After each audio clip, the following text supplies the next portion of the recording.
Olá, sejam bem-vindos aqui para a nossa aula de Biologia. Eu sou o professor Daison Jardim e vamos ver o que temos aí na nossa aula de hoje.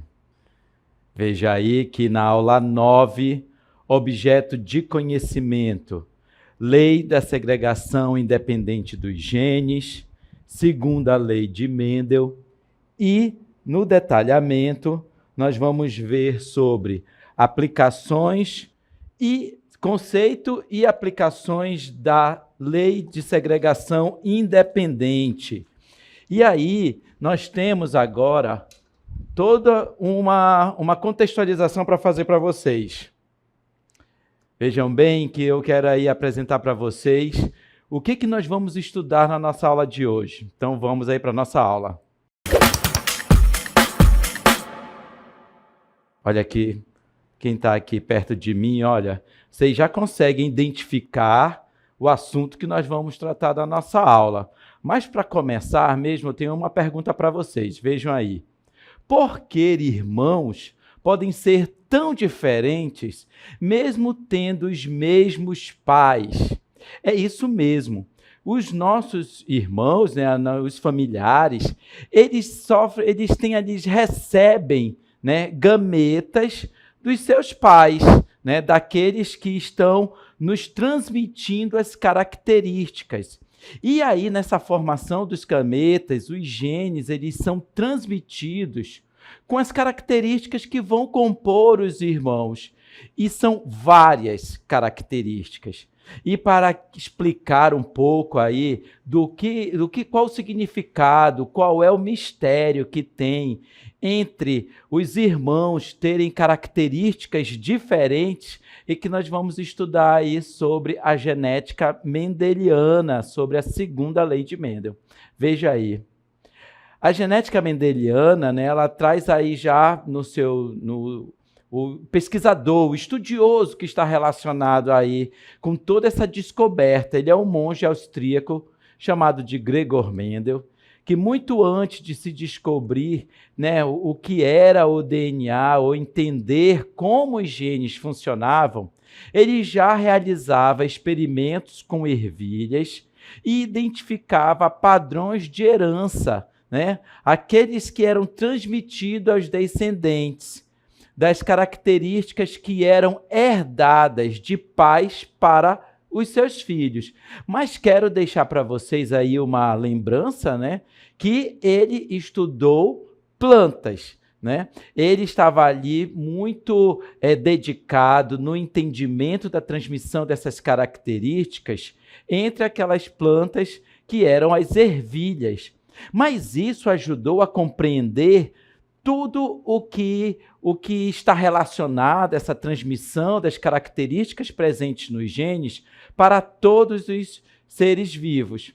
E aí, a resposta para a pergunta aí que eu apresentei para vocês no início da nossa aula, né, por que irmãos podem ser tão diferentes, mesmo tendo os mesmos pais, está em todos os estudos que o Gregor Mendel, ele realizou. Então, nós temos aí que, vejam, que essa pergunta, né, ela está na forma como os genes são combinados na formação dos gametas. E é por isso que todas as características que podem ser cor dos olhos, podem ser altura, cor do cabelo, características, se são cabelos cacheados, cabelos lisos, enfim, todas essas características que nós conseguimos reconhecer nos nossos familiares, no nosso organismo, no nosso corpo, elas são transmitidas de forma combinada entre os genes para os descendentes. E quem descobriu, né, toda essa relação que havia na combinação dos genes foi o Gregor Mendel. Ele era um monge agostiniano que vivia no mosteiro de São Tomás, que vocês estão vendo aqui atrás de mim, lá na cidade de Brno, República Tcheca, no final do século XIX. Gregor Mendel, ele realizou seus famosos experimentos com ervilhas, como eu comentei para vocês, que aí ó, o nome científico dessa espécie de ervilha era Pisum sativum, lá no Jardim do Mosteiro. E isso ocorreu, né, entre os anos de 1856 e 1863. E nisso, Gregor Mendel, aqui ó, nos Jardins do Mosteiro, ele fez todas essas descobertas. Gregor Mendel, né, ele está ali muito dedicado naquele momento para poder descobrir como que aquelas características eram transmitidas, e ele fez vários experimentos. Mendel era, vejam aí, era responsável pelos cuidados com o jardim, onde eram cultivadas várias espécies de plantas.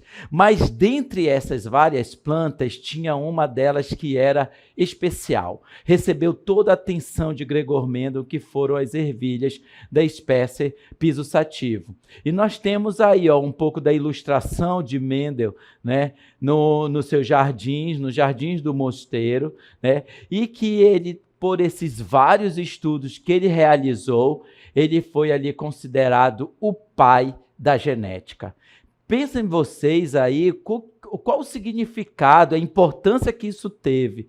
Ou seja, suas dúvidas a respeito da hereditariedade o levaram a realizar diversos estudos. Ele ficou muito dedicado a realizar experimentos que foram cuidadosamente planejados para que ele pudesse, então, ter todas essas descobertas que ele nem imaginava, né? E aí, ele, sem querer, digamos assim, com aquela curiosidade que é muito relacionada aos pesquisadores, né? Ele era um monge, ele não era um pesquisador, cientista, como nós temos hoje a ideia, né, do cientista. Ele estava ali realizando esses experimentos para poder descobrir, né, o que acontecia no cruzamento daquelas espécies, daqueles indivíduos que tinham características muito próprias da ervilha. E os resultados dessas investigações permitiram a formação de leis que explicam como as características são transmitidas de geração em geração. E como eu disse para vocês nesse primeiro momento, ele utilizou as ervilhas para esse estudo. E com isso, Mendel ele estabeleceu as bases da genética moderna, né? Mendel, ele então, a partir desses estudos, de todas as descobertas que ele realizou, né, e que foi ali dada essa importância como o pai da genética, né, ao descobrir as bases da genética moderna, ele foi sendo reconhecido como cientista que deu início à compreensão científica da herança biológica. E para isso, para ter essa compreensão dessa herança, e olha só, quando nós falamos de herança, nós estamos falando de hereditariedade, e o conceito de hereditariedade está relacionado à transmissão daquelas características que estão presentes lá nos genes que compõem o DNA, né, que estão presentes no interior da célula, no interior do núcleo daquelas espécies eucarióticas, aquelas características, quando havendo a combinação de células germinativas, né, masculinas e femininas, no caso das plantas também, ocorre então a transmissão dessas características. E aí ele tem aqui uma primeira etapa, que é a remoção das anteras de uma flor. Então, ó, vejam vocês que ele estava utilizando aqui, ó, uma mini tesoura, uma tesoura pequena, para ele pudesse ali pegar aquelas características masculinas que estavam presentes no pólen, né, daquelas plantas, e assim, com um pincel, ele recolhia ali aquele pólen, ó, numa segunda etapa aqui no segundo momento, das anteras de outra planta, e assim ele fazia com que ocorresse, por meio desse pincel, ocorresse então a transferência, nessa etapa 3, a transferência de pólen para o estigma da flor original, já era uma estrutura feminina, né? Então, ali as anteras estruturas masculinas, com o estigma presente ali, o pólen ia preencher aquele tubo, né, para poder acessar lá todo o ovário e assim ocorrer a germinação. E aí, nesse momento, ele tinha a reprodução dessas plantas por meio dos frutos e sementes, que eram as vagens que continham ali no seu interior, né, as plantas de ervilha. E aí, ao reproduzir, ao colocar para germinar essas plantas, vocês estão vendo aí, várias espécies de ervilhas e elas apresentavam várias características. E assim, esses indivíduos que participavam desse cruzamento, e aqui nós podemos ver, né, a geração P, que é a geração parental dos pais, né, planta com características com células masculinas, germinativas, né, masculinas, que estavam ali nas anteras e no pólen, que assim a planta feminina também com o estigma. Então, eram digamos, os pais, né, que participavam desse cruzamento. E aqui nós tínhamos essas características de ervilhas verdes apenas com uma única cor, né? Uma única característica, que era a cor dessa ervilha. Neste primeiro momento, suas primeiras descobertas. E aí nós temos ervilhas verdes com ervilhas amarelas, e nós já sabemos do significado das letras minúsculas, homozigoto recessivo, e das letras maiúsculas, homozigoto dominante, e que estão aí em V maiúsculo, né, para dominante, V minúsculo para recessivo. E aí, o resultado desse cruzamento, ele tinha ali a geração F1. Todos os indivíduos apresentavam ali, já eram heterozigotas, né? As letras, né, já eram, digamos assim, maiúsculas e minúsculas nesse mesmo gene. Então, já era heterozigoto. Né? Então, a geração F1. E estas, quando cruzadas entre si, vamos ver aí a próxima etapa, olha só.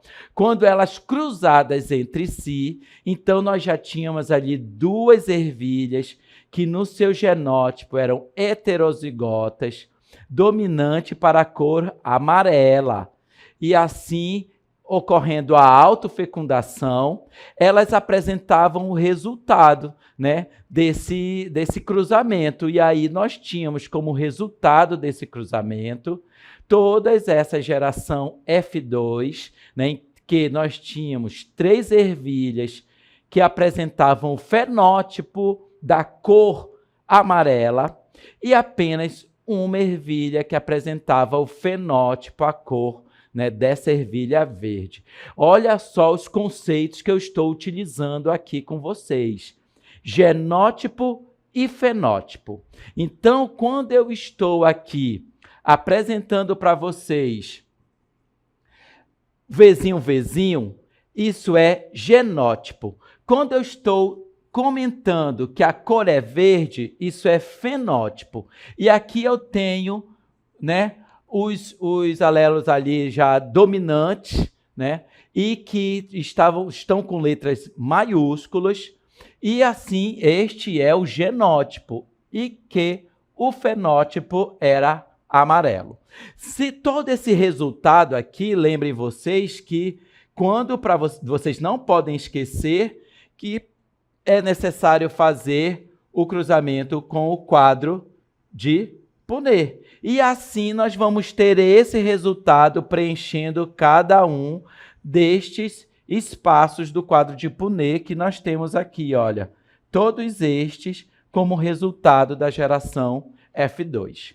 Saibam vocês que este aí, todo esse cruzamento que foi feito e que vocês já sabem, que utiliza o quadro de Punnett, coloca os alelos, se são dominantes, se são homozigotos, se são heterozigotos, se são dominantes ou se são recessivos, Prestem atenção, são vários conceitos que vocês devem continuar estudando, não podem esquecer. Eu já comentei, comento com vocês para anotar no caderno, revisar depois, porque são assuntos muito importantes para a compreensão da hereditariedade, do que acontece conosco. E aí nós temos as conclusões desse primeiro experimento aí de Mendel sobre a hereditariedade, que com base nos resultados desses experimentos, Mendel concluiu que existiam fatores responsáveis pelas características hereditárias, aquelas que eram transmitidas dos pais para os descendentes, por meio das células reprodutivas, gameta masculino e gameta feminino. E assim, essas descobertas levou à formulação de um princípio fundamental da genética, e que neste primeiro experimento ele foi conhecido como primeira lei de Mendel, ou lei da segregação independente, lei da segregação dos alelos. Então, vejam vocês a importância que Mendel teve ao realizar aqueles experimentos que ele não tinha noção no que seriam o resultado, mas a importância dessas descobertas para a genética e para nós compreendermos, por exemplo, cor dos olhos do pai e da mãe, como vai ser a característica dos filhos que são descendentes daquele casal. Isso já trazendo e aplicando para a nossa vida de seres humanos. Tá? Vamos ver aí que assim ele descobriu a primeira lei de Mendel. Cada caráter é determinado por um par de fatores que se separam na formação dos gametas, indo apenas um fator para cada gameta. Tá? Mas Mendel não parou por aí. Depois daí da primeira lei de Mendel, ele continuou realizando seus estudos e assim ele chegou na segunda lei de Mendel. O que é a segunda lei de Mendel e que também é chamada de lei da segregação independente? Saibam vocês que o termo segunda lei de Mendel não é desse jeitinho que vai cair lá no vestibular que você for estudar, numa avaliação que você vai fazer. Vai constar, a maior chance é de lei de segregação independente. Eles usam mais esse outro termo e você tem que ficar atento para isso.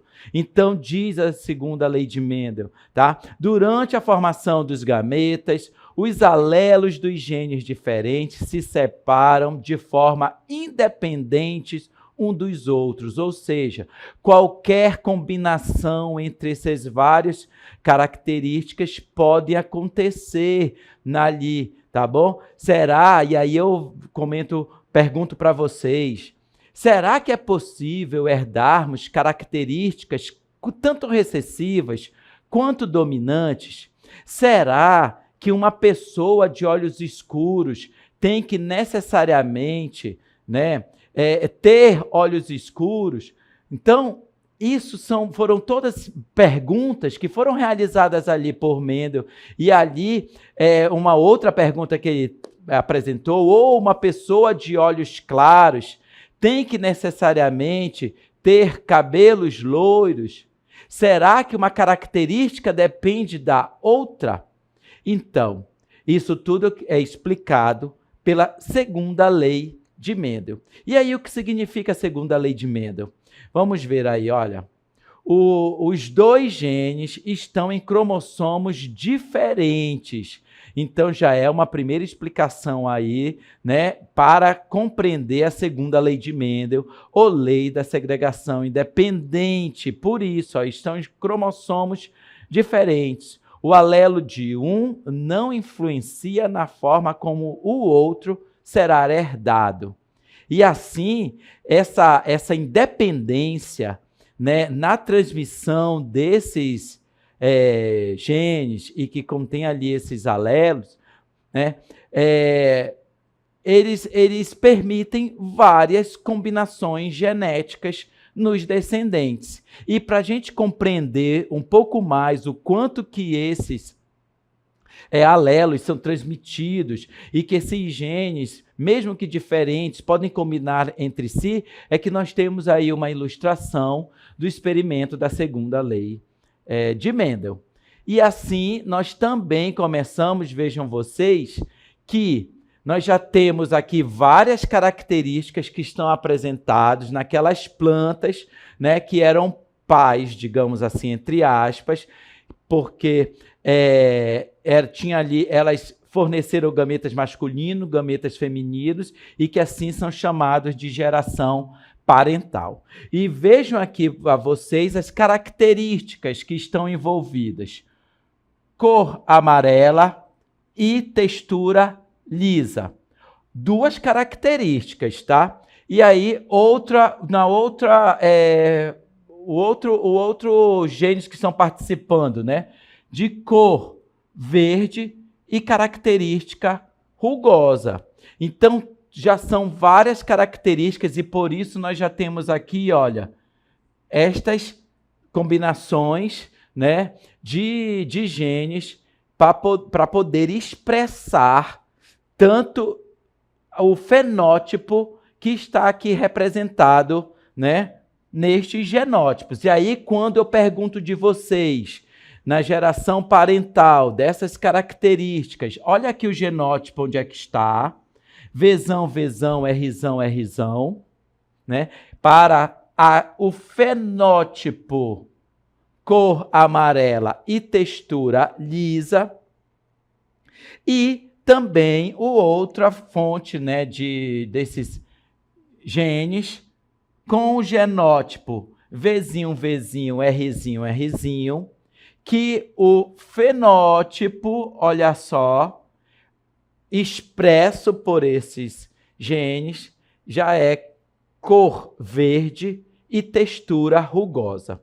E quando colocamos para ver esse cruzamento, né, neste primeiro passo da geração parental, eles já vão ali fornecer, né, digamos, os descendentes com esta característica de genótipo e os fenótipos, todos eles com cor amarela e textura lisa. Percebam vocês o que é o conceito. Percebam o que é o conceito que, se vocês ainda não têm em mente, precisam relembrar. Genótipo, fenótipo, homozigoto, heterozigoto e ainda tenho mais para comentar com vocês, dominante e recessivo. Vejam vocês que no primeiro resultado desse cruzamento da geração parental para fornecer ali os descendentes na geração F1, o fenótipo foram todos cores amarelas. Mas vamos ver a ilustração de novo, como é que estava representado o genótipo. Olha só aqui, a geração F1, ó, que foi o resultado do cruzamento dos pais, né? Daí que estavam participando nas plantas de ervilha. Olha aqui o genótipo. Tem tanto Vzão, Vzinho, Rzão, Rzinho. Ou seja, o genótipo ele tem uma característica heterozigota ali. Os dois, mas que o fenótipo todo foi, né, como se fosse ali uma única característica, que é cor amarela e textura lisa.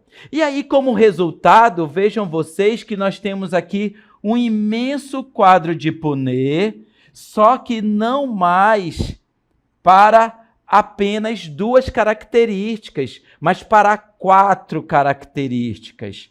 E olha só o resultado que nós temos como deste cruzamento, dessas características. E assim, isso caracteriza a segunda lei de Mendel. É o resultado da combinação de várias características que tem combinação, vou repetir, independente entre si. E aí, enquanto que na primeira lei de Mendel vão ser gerados 4 resultados possíveis, na segunda lei de Mendel já vamos ter 16 resultados possíveis, que é o que nós temos ali representado naquele quadro de Ponnet enorme. Isso só para apresentar essas 4 características, mas que no nosso organismo, por exemplo, de todos os seres vivos, são muitas características se combinando independentemente e ao mesmo tempo entre si. E por isso que nós conseguimos expressar, perceber bem entre os nossos irmãos que o genótipo expresso pode ser diferente entre todos os irmãos presentes naquela família. Uns mais altos, outros mais baixos, um cabelo mais liso, outro cabelo mais cacheado, cor mais escura, cor mais loira, diferenças de cor de pele. Já citei aqui várias características. Vamos continuar aí para entender, olha, o experimento da segunda lei de Mendel. Então, nós temos aí a característica do parental e a geração P, né, que para isso eles sofreram ali fecundação para poder ter a geração F1. E essa geração F1, ela resultou após a autofecundação de todas esses alelos, esses genes que estavam participando aí, já teve todo esse resultado das 16, olha só, da geração F2. Se for contar aqui, tem 16 resultados possíveis. E aí, de todos esses resultados aqui, nós temos amarelas lisas, nós temos algumas amarelas rugosas aqui, né? Nós temos características verde lisa e também verde rugosas que foram combinadas entre si.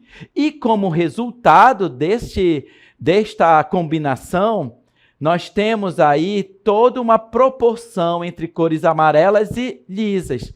Olha só, veja aí essa proporção fenotípica esperada que nós observamos ali. Nós temos como fenótipo amarela e lisa 9 ervilhas resultantes, né? A proporção 9. Como fenótipo amarela e rugosa, nós tivemos 3 ali naquela contagem. Como fenótipo verde lisa, nós também tivemos 3. E verde e rugosa, nós tivemos a proporção de 1 resultado. E aí, toda vez que vocês estiverem associando a proporção à segunda lei de Mendel, é esse resultado aí, né? Proporção de 9 para 3 para 3 para 1. É assim que se lê este resultado aqui, ó, da proporção entre aquela combinação de resultados da F2, né? A geração 2, né? Daquela combinação. Então, aí, Mendel também teve conclusões a respeito da segunda lei de Mendel, a lei de segregação independente, tá? Dos caracteres. Vejam aí as suas conclusões, que são, após a realização desses experimentos, Mendel chegou à seguinte conclusão: os pares de fatores para 2 ou mais características segregam-se, se separam de forma independente na formação dos gametas.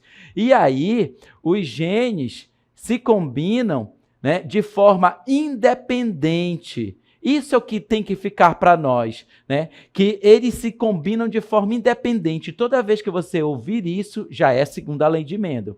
E há grande potencial para a variabilidade genética, que é o que a gente consegue diretamente observar na nossa família, mas isso acontece com todos os seres vivos. Nós não percebemos nas plantas, mas elas apresentam diferenças entre si. E a importância que nós temos aí, né, e aplicações da variabilidade genética permite que cada indivíduo seja único, né? Também ele gera uma diversidade genética em uma população, e nós somos a representação visível dessa diversidade, nós conseguimos ver entre aqueles que estão ao nosso redor, torna possível a adaptação e evolução das espécies e também o melhoramento genético de plantas e animais. E aí que para isso também ainda tem importância de estudos sobre herança de doenças genéticas, aquelas que são transmitidas entre os pais para os filhos, e também permite com que ocorra o planejamento genético familiar e o aconselhamento genético. E para não esquecer, tem uma comparação entre a primeira e a segunda lei de Mendel. Enquanto na primeira lei tem um gene, na segunda lei tem 2 ou mais genes envolvidos. Na primeira lei é monohibridismo, enquanto na segunda dihibridismo. A proporção da primeira lei é de 3:1, enquanto que na segunda lei é de 9:3 para 3:1. E na primeira lei, os genes no mesmo par, né, cromossômico, no mesmo locus ali, enquanto que na segunda lei tem genes em cromossomos diferentes participando dessa fecundação. É um assunto que é muito complexo e que merece de você se dedicar um pouco mais, rever todos os conceitos de genética, porque eles constam em avaliações e eu tenho certeza que você vai conseguir lembrar aqui da nossa aula. Tchau!